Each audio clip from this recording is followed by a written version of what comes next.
If, like me, you bought an Aldi Balco 3D printer, you might just be thinking, "Ah, it's a shame it doesn't have USB. It really is." I mean, even though you probably never use it for anything. But you can add it. I've discovered this. I'll show you how. So just one point to note, and it's a safety announcement, make sure you unplug your printer and you'll be fine. If you leave your printer unplugged, there's hazardous voltages underneath and you might get hurt or even worse. Safety. So this is the annoying bit where, as I was recording, I must have muted the microphone on the camcorder. So this is all voiceover. Apologies that it's not trying to clear. So you'll need to remove these 6 screws that I'm currently loosening and taking off the bottom of the Balco printer. If it's a bit wobbly, it's because I'm simply balancing it on the Z-axis frame, which is probably a bit naughty,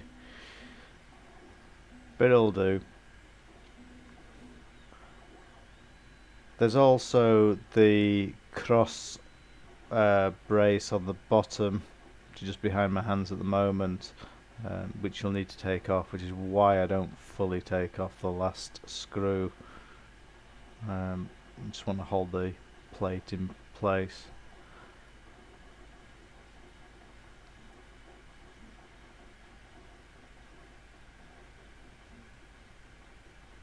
So yeah, so there's 2 screws holding the bottom brace in place.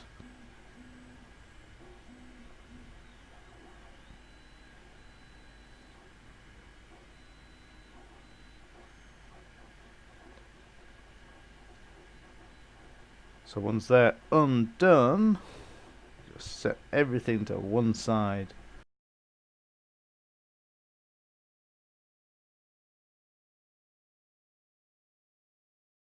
And if you have a look inside, underneath, where the USB port should be, there is a space, which is what you expect because it's not there. But next to it, with if I can find something to point with, like this tie wrap, you will see this chip here, which is the Chinese chip that you'll see as the USB serial interface on most Arduinos. I'm not sure if I can zoom in on there. Let's have a look.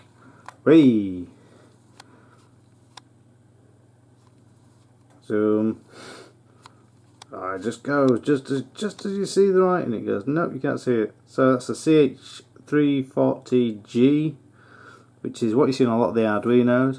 Now that's there, and you can see, well, I can definitely see, you might be able to see it, sorry for the lighting, but this is the best I've got at the moment.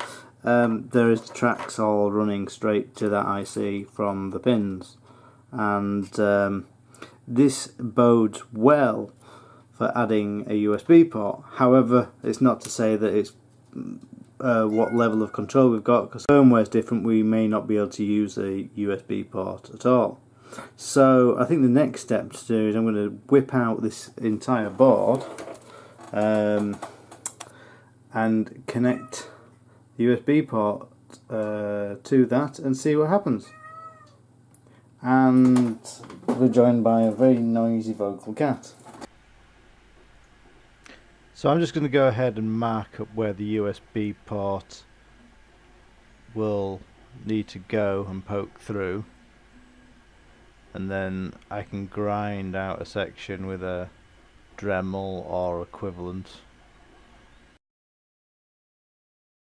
So you'll need to remove this cable, and you'll also need to remove a couple of ribbon cables at the bottom.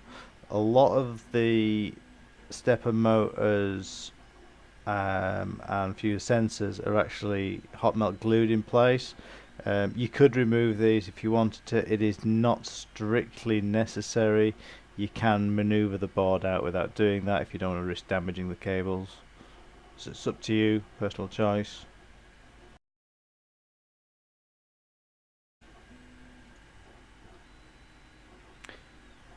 So I just want to show you how I've held the board with a tie wrap so it's up and out of the way, and you can maneuver the LCD cable out of the way behind this bracket. And it's at this point we have a problem, because while I was filming this my iPhone died, my camcorder died, and I wasn't able to actually show you soldering in the USB connector or the thingy bobby doodah, you know, the Dremeling bit. Yeah, it's no important. It's a hole. You should be able to cut a hole in the metal. You don't need me to show you how to do that, do you? Probably not. If you do, you probably shouldn't be doing this, because if I have to hold your hand to do that, then, you know, what if I'm not there? So, yeah, you either know what you're doing and do it, or don't know what you're doing and don't do it. That's about it. Makes sense? Yeah, good.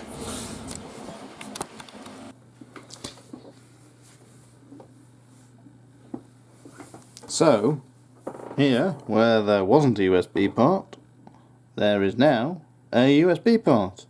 Fantastic. Look at that excellent bit of metal working around there.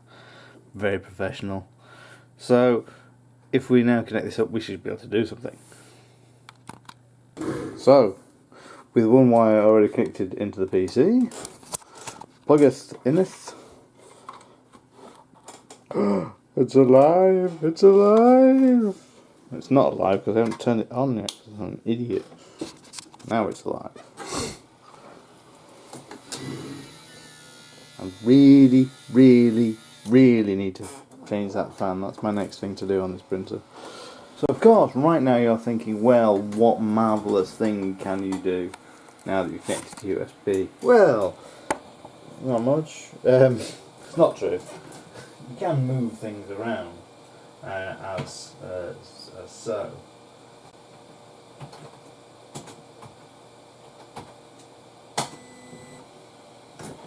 Isn't that incredible? Not really. So the main reason for actually doing all this was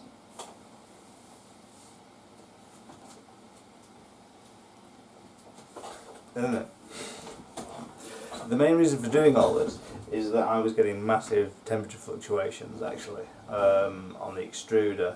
When I first got it, it was plus or minus 4 or 5 degrees. Wasn't great, but it got worse over time, and it ended up being sort of plus minus 10 degrees at one point. I changed the PID settings manually, got it sort of back to 5 or 6 degrees, but I wasn't happy. Now, one of the things you can do is you can run a calibration for the auto tuning of the PID loop inside, but you need the USB to do it. There's a method using some G-code on an SD card. I can get it to work, and from what I saw on some forums, they're saying it just doesn't. That method doesn't work with this printer. Whether that's down to the specific firmware, I'm not 100% sure. But it didn't work for me. So by adding the USB, I was able to run the PID command, auto-tune command, and it sorted itself out. So now it's still not fantastic. I'll be honest. It's plus or minus 3 or 4 degrees. But it's a hell of a lot better than the plus or minus 10 than where I started off, or plus or minus 5 or 6 where I got it to. So it was worth it, and it was a bit fun playing around with it. So I'll link in the comments below to the PID tuning bit if anyone else is interested in that. But I hope this video is at least useful in showing you that you can add the USB and sort of how to add it. Although I admit the videos were a little bit rushed and a little bit of an afterthought, so I hope they're useful. Bye.